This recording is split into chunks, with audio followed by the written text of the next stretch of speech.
let's look a little more fully at the history of this system, its crimes all over the world, as well as within the U.S. itself.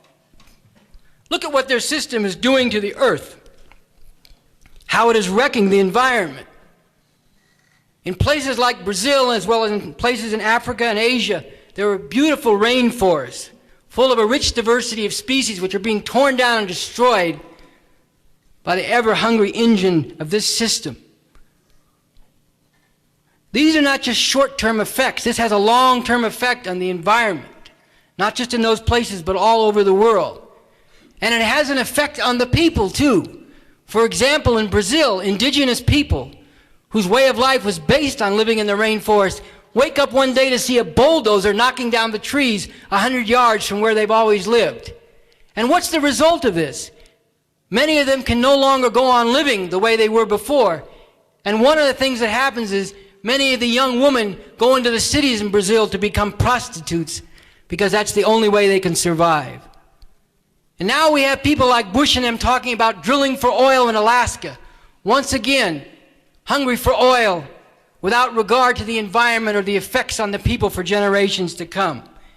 At the same time, they're breaking or refusing to sign agreements on the environment, on global warming, backing out of these agreements if they made them in the first place.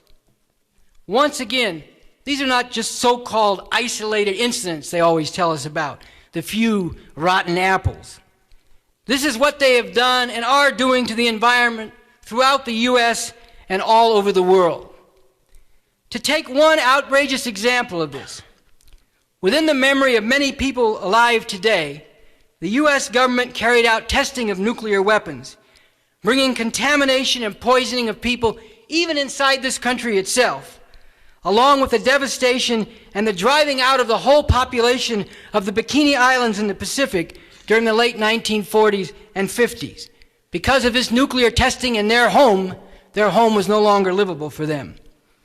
Now recently I was reading an essay called Disarming Images about an exhibit of art for nuclear disarmament which was held in the early 1980s.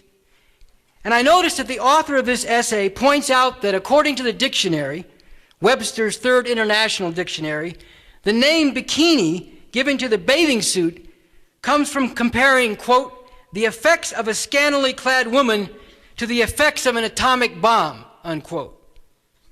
When you think about this, and you think about the horrendous death, destruction, mutilation, and suffering alive before dying that was caused by the atomic bombs that the U.S. dropped on Japan, and what would result from the much more powerful nuclear weapons these monsters have today, when you think about all that, and you think about the reasons for naming the bikini after all that, and what kind of view of women this promotes, do you need any other proof of how sick this system is and how sick is the dominant culture it produces and promotes?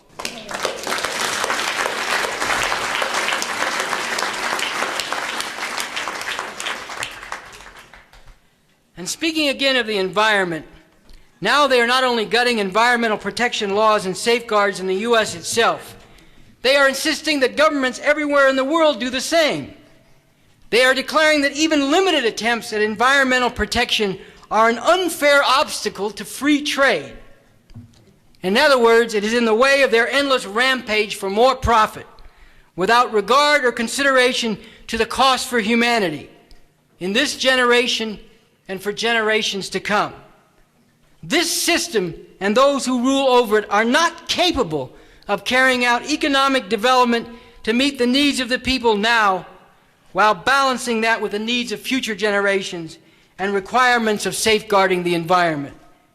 They care nothing for the rich diversity of the earth and its species, for the treasures this contains, except when and where they can turn this into profit for themselves. As our party's draft program makes clear, these people are not fit to be the caretakers of the earth.